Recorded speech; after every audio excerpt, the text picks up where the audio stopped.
time, okay? All right, so good evening, everyone. Yes, we're going to be talking about something that I love to talk about.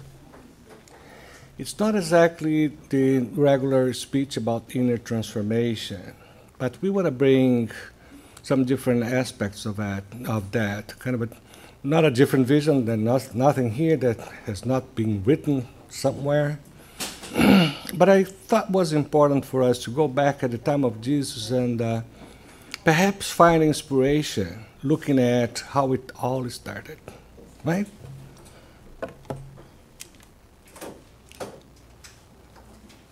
Maybe it's the new one? No? Okay. So, then we're going to start by going through what is morality.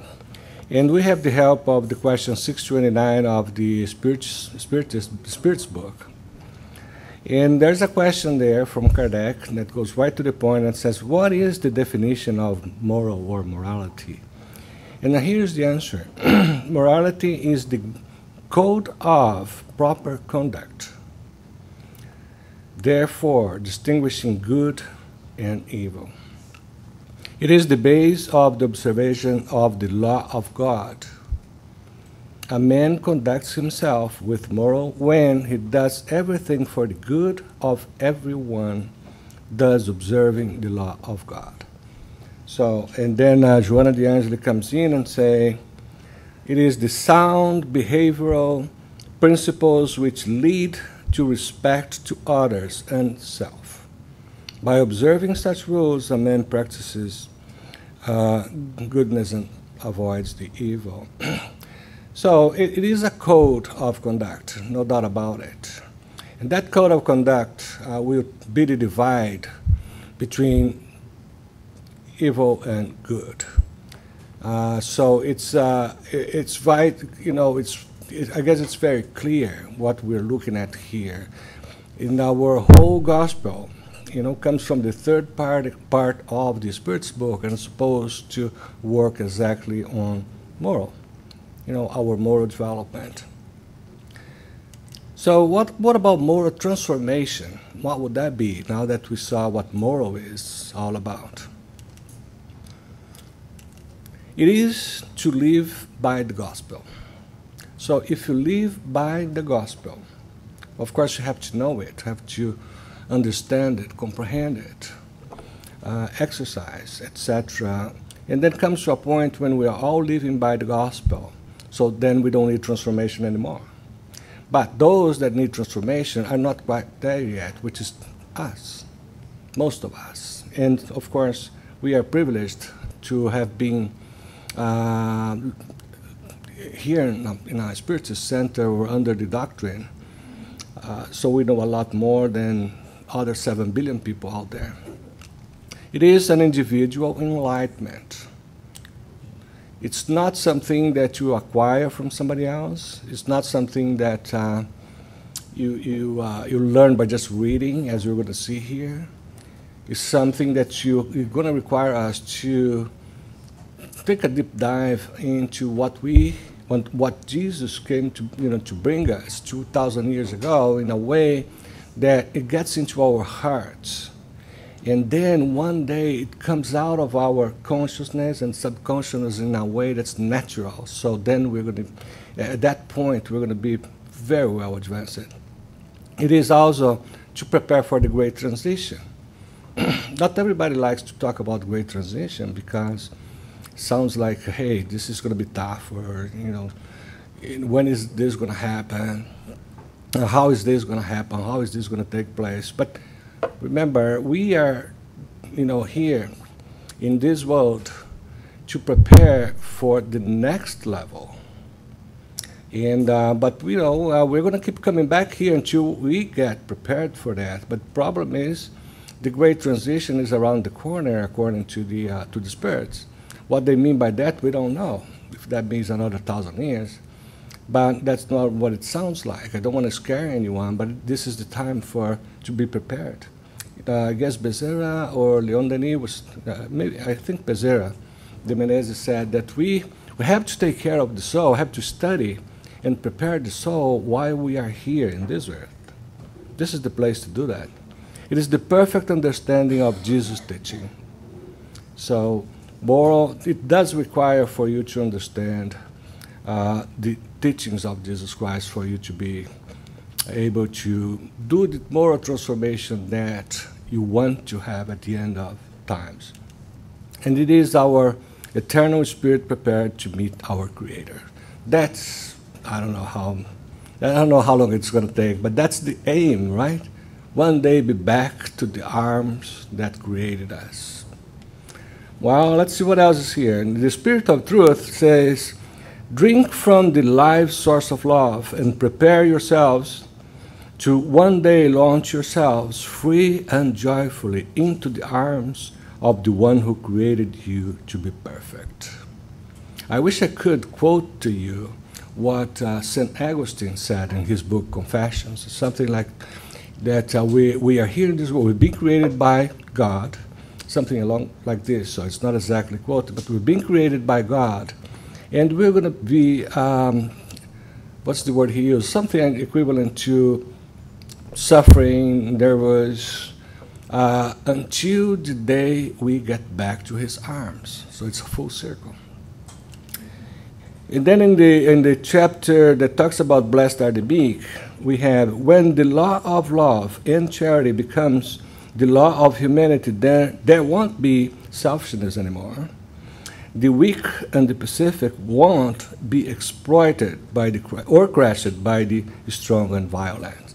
So that's the dream, right? So we live in a society where we find, we think we're all the same, are we equal? Definitely we believe in God. Definitely we know enough to stay pretty close to the teachings from Jesus and the laws of God in such a way that we can live in peace. So, going back then 2,000 years ago, that was when Jesus Christ came in. And as I was going through this, a lot of things came to my mind. There was the right time for him to come, of course. What am I going to say? But looking from outside and 2,000 years later, he came in at a point where that place was full of conflicts under the Romans, and they were ruthless.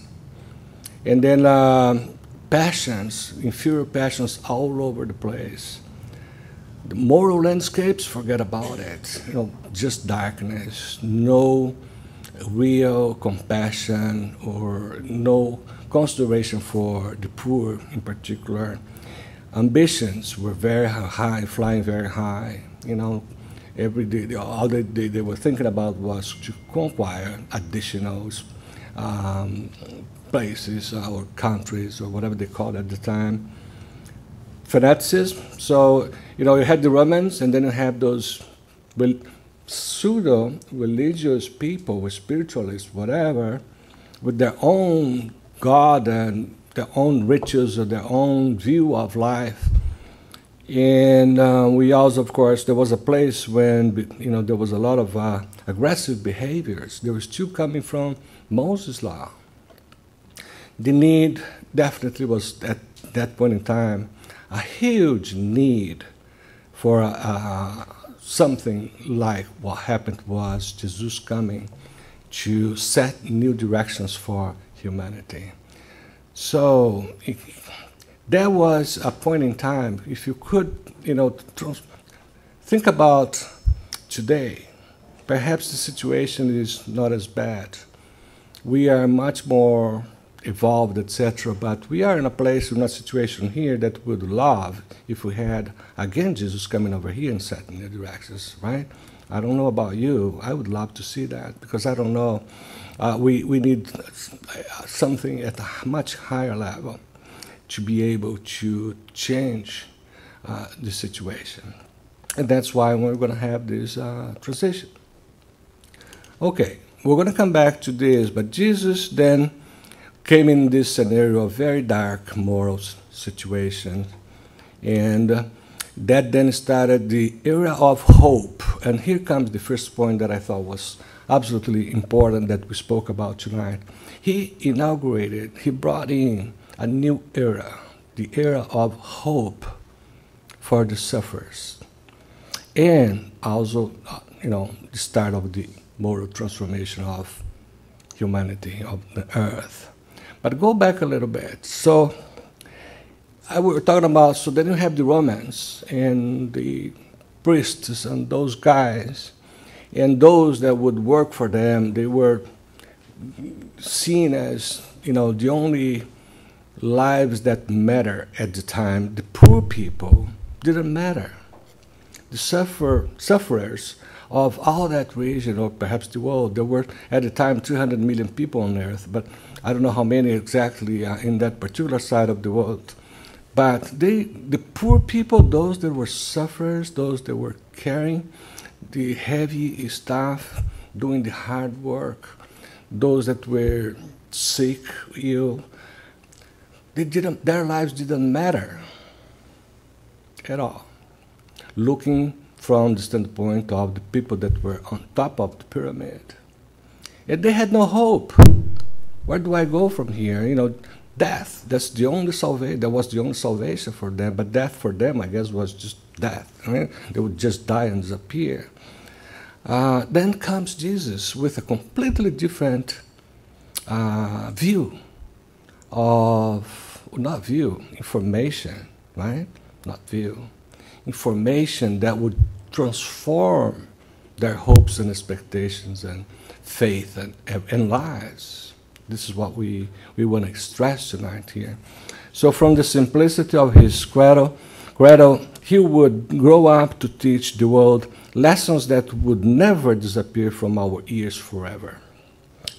Now we can say that, right? 2,000 years later, he's stronger than ever. Through living through true love, Jesus designed for us a secure way to happiness, teaching that only through true mercifulness, knowledge, and abnegation, humanity can achieve the goal for which they are on earth. So that's from Joanna de Angelis. So that is the start of this transformation. That's the start of the information that we needed to understand ourselves better, what we are here for. Where did we came from? Of course, it was at early stages. He only could give us, certain information, and that's why he left so many parables, because it would take time for people to understand. Okay, so during Jesus' short stay as one of us, so he sculpted the memory of times, in the memory of times, the greatness of love. So, of course, the word love existed, but it was not important at all. I guess even today we have trouble to understand love. What is love? Right? But at the time, love was nothing. So Jesus then came in to launch this new concept called love, to replace what was in place at the time was still Moses' law, where love was not exactly the way Moses posted, this to put it to the people of the time, because they needed something stronger than that. They would not understand love. So he launched a faster track to spiritual development. So he not only he said what he said, but also he left all the examples that would make his speech, his teachings very clear to all of us. What about, mercifulness? So he spoke about mercifulness, which was practically unknown at the time. Mercifulness, 2,000 years ago, then that started to be installed in our consciousness. His life was a living gospel. This is what we mentioned before. So it's not, he was not writing anything. This all came after him, which became the New Testament. He was talking and showing through examples all the way. And I would love to say something that I cannot prove to anyone yet. But between the Calvary all the way to the top of the mountain where he was crucified, he, just in that route, showed us most of the examples that we needed to find the pathway to him and to God. He brought us consolation. Okay, so here I'm go back to that point that made me decide to bring this study tonight. So the guys that we're talking about before, so we had, the Romans, and then here, those people that they thought they were nobody. And Jesus came in, and after some time of his own, thinking and praying, he comes out and start to bring us the stuff that would change everything. But I thought the next one here was about the Sermon on the Mount, which is coming up soon. But one thing that we know from Jesus is he said, "I'm the way, the truth, and life. No one gets to my Father without me." So, know the truth, and the truth will save you. And that means know the truth, meaning we have to study, have to be curious, we have to be here debating with other people during our classes. We have to be searching, right? One of the good things about preparing these studies here is, sometimes have to read a whole book. Sometimes have to go through several internet sites and stuff like that. See what other people said. Say, well, what did, Divaldo say about such and such? So that make us learn a lot. But that's not limited to us. You don't have to be here to do all that. But the thing is, it comes to a point where you know enough to know that you don't know enough. And that's the point when you're going to start saying, well, I need more than this. So then I have to internalize all that. Meaning, you can read and forget next day, or even the same day. But you need to start the process of internalizing all that by thinking about it, reflecting, see how it applies to you, what you were doing relative to that. And then practice what you learned, what you internalized, because it's only through the practice that you're going to save that in your spirit. And this is the inner transformation. You have to know, internalize, practice, and practice, and practice. And then you're going to save it forever. And once it's there in your consciousness. Nobody will take it away from you. Okay, coming to the Sermon on the Mountain, which we're going to spend the next few minutes. That was the first thing that Jesus did out of the woods, after spending, I think, 4 days out there. And that this is also the point where everybody was expecting him to be a completely different person, and he comes in with the most beautiful poem of all times, never surpass it. Never. And I don't think it's going to be surpassed. Start with this one here. Blessed are the afflicted, because they will be consoled. Happiness is not of this world. So let's go back to that population here at the time, 2,000 years ago. All of a sudden saying, happy you that is afflicted. And then, wow. I thought there was no future for me. And then all of a sudden, there's a future. There's a reason why I am suffering this way. It's going to take me to a much better place. That's the consolation that they needed. And this is what they got. And, knowing also that the suffering was not like being punished at all by God. And then suffering took another it changed the face of suffering from that point onwards. Of course, till today, we don't, it's just a few of us compared to the $7 to $8 billion people around the world that will understand this. But okay, at least we do. We here in this room.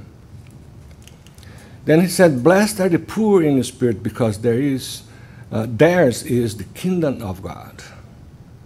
He who was tackling here was attacking pride and humility. The poor in spirit. It's not the guy that's a little like me. It's the guy that is a spirit it's simple, right, and true. And he doesn't have the pride and the humility that are the two umbrellas of all the things that go wrong in humanity and with us. And then there's a place in the gospel that says, "No one is admitted in heaven without simplicity in his heart and humility in his spirit." The greater in heaven will be the one who humiliates himself and likens himself to a child. The second one is very well known because there's a lot of pictures, everywhere of Jesus hugging, kids. So here comes then, we're talking about inner transformation. Jesus was talking pride and humility and saying, "Blessed are the poor in the spirit." So we should know, this is, in an ideal world, we would know the blessings, the Beatitudes by heart. And we don't. And I'm part of these that don't. I know some of them, but not all of them. "Blessed are the pure in heart, because they will see God. So let children come to me, because heaven is for those who are like them." Right? Those that have no hate in his heart. Those that have humility. Those that forgive. Those that love unconditionally. So those are the pure in heart. So let all the kids come to me and be like one of them. "Blessed are the meek and the peacemakers." So, and it says, "The meek will inherit earth, and the peacemakers will be called sons of God." Right. So we hear what Jesus was talking about. Is down, be kind, be lovable, love. Talk to people the way, like you would talk to your mother or your brother. Have patience. Have resignation and obedience. Was all in there. And then I don't know, just a comment here. It's interesting. I myself have maybe 4 or 5 different books that analyze the blessings, from non-spiritists, the spiritists, to spiritists that have books. Like, for example, his name is escaping me now. The best one that I have is from a guy that he never said he was a spiritist, but I guess he was even above a spiritist. His name was Rodin. "Blessed are the merciful, because they will receive mercifulness."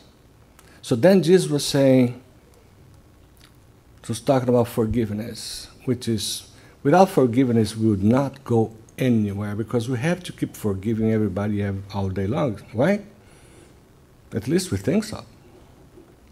We think everybody does something against us all day long, right? No.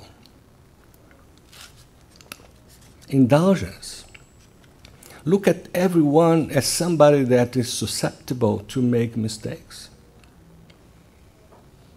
as opposed to, you are the only one that's allowed to make mistakes, choose the wrong words.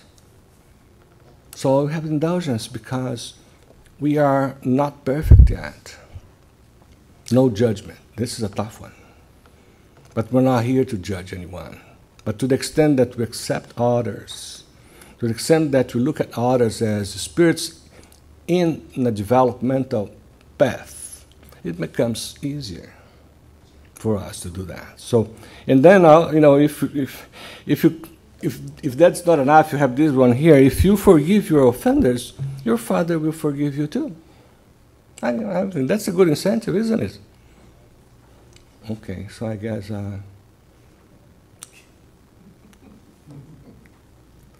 All right. So those are not all the blessings, because then I would be kicked out of here because of time and all that. But take a minute to look at those blessings whenever you have time, not when you get home today, but one way or the other it's going to cross your pathway. Either because you're reading the gospel or because of a book that somebody gave you, whatever. It's going to come to you at some point. Don't miss the opportunity to dive into that. Mahatma Gandhi already said something that everybody knows here. He said, if all the books, all the sacred books were to be burned, but the blessings were saved, would not have lost anything. Now, that's how strong it is. So, number one commandment is, everybody knows it. It's the law of love. From the beginning all the way through the end. Love God, then love each other. Right? And with that, God put a ban, which is a word that we hear a lot nowadays, on selfishness and pride. You cannot love one another at the same time being selfish, because it does involve us exchanging from love to sometimes help, sometimes support, a pair of ears with no judgment, as we heard before. Right? And if you have too much pride, if you have pride, not too much, but if you have pride, it's because you're not humble. If you're not humble, you cannot really do what Jesus did, or try to follow through, try to do what he did. Faith and charity. Yesterday in a different center, we had this discussion about faith, which is the mother, according to the gospel, of hope and charity. But if you don't have faith, you don't have hope. And without hope, we cannot survive. Technically, those that commit suicide, they do that at a point when they are hopeless and helpless. But you have to have faith for you then have hope, right? So going back 2,000 years ago again, faith in what? There were so many gods, people were confused. I must have been one of those. So which God I'm going to love today? And that's not it. Today we know much better. And if you don't have this strong faith, then you're going to have hope based on what? And why we're going to do charity? Because doing charity is exercising commandment number 1. And we all know without charity there's no salvation, because it goes against the number 1. So the rule is very simple. Do to others all that you would wish they did to you. Very simple. So, what about the Spiritist movement? So there was this José Herculano Pires. Of course, I never met. He died long ago. But I managed to know very well. Actually, became friends with his daughter. Eloisa, and she followed her father. She knows everything, and now she's getting too old to come over here. But she even came here to the States a few times. But anyway, the Spiritist movement and the word transformation. Let's see. José Herculano Pires talked about, the first thing he talks about is love. If you want to transform this world, in what sense? Each Spiritist, now he's talking to us, Each Spiritist, upon accepting and understanding the greatness of the cause of the doctrine, which is moral, social, cultural, and spiritual transformation, makes a serious commitment with his or her consciousness. I guess I decided to bring this slide here because we need to expand as well. Inner transformation is not something you do for yourself only. You do it for yourself, for the good of your soul, but you do it through others. We're not going to go. We are supposed to live together. Alone we cannot progress. Work.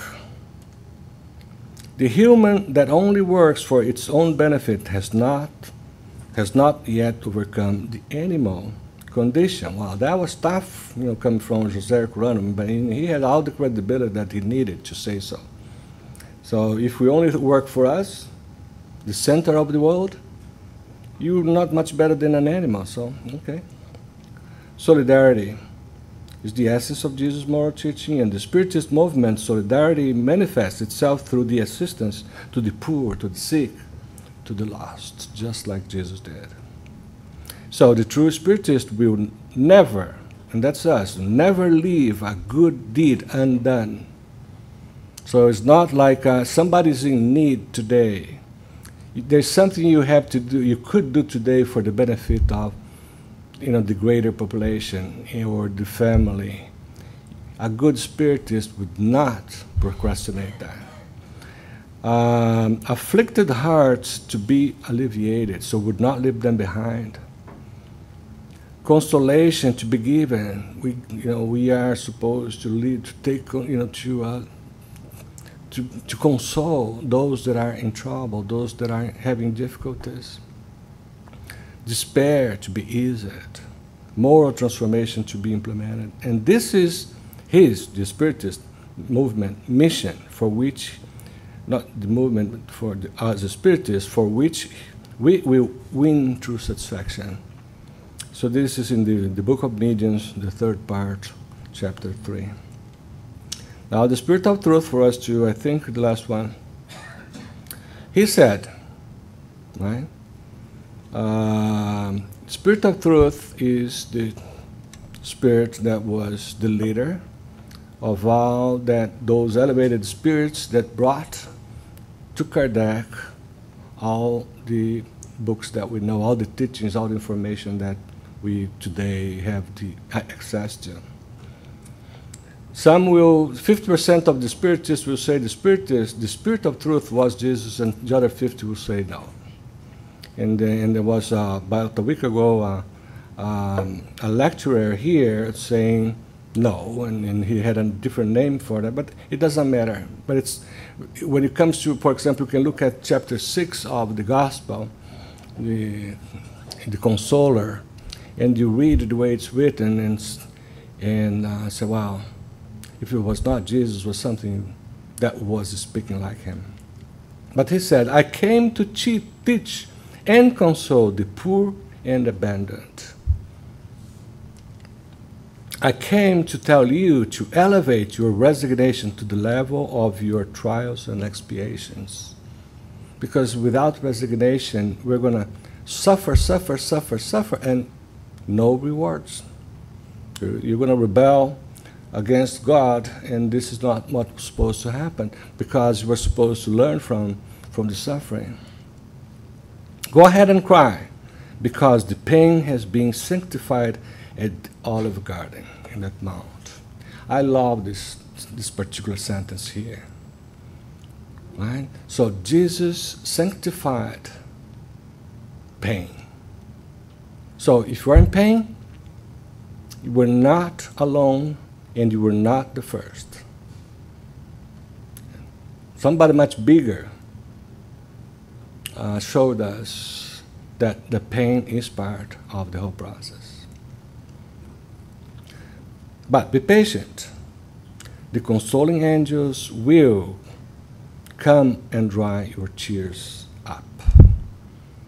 So count on the spiritual world, count on Jesus, count on all your mentors, count on the mentors of this center. if you are on the right track and trying to do the right thing, you're going to have the right support. Try the other way around, and you're going to get support too. Right? If you're going to do something evil, you're going to get support too. But then you are setting yourself back perhaps one whole incarnation. So the idea of today's study was to once again try to sensibilize everybody's heart to the need of transformation, or if you will, moral development, spiritual development. One step in the right direction may make all the difference that you need in this incarnation. Right? And we are not going to do anything without love, without fraternity and solidarity, because we are supposed to be together. And with that, have a nice weekend. Thank you very much. Thank you.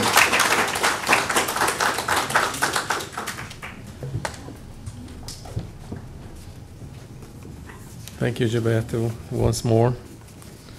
It was very nice. And now we're going to go for some announcements, as we always do.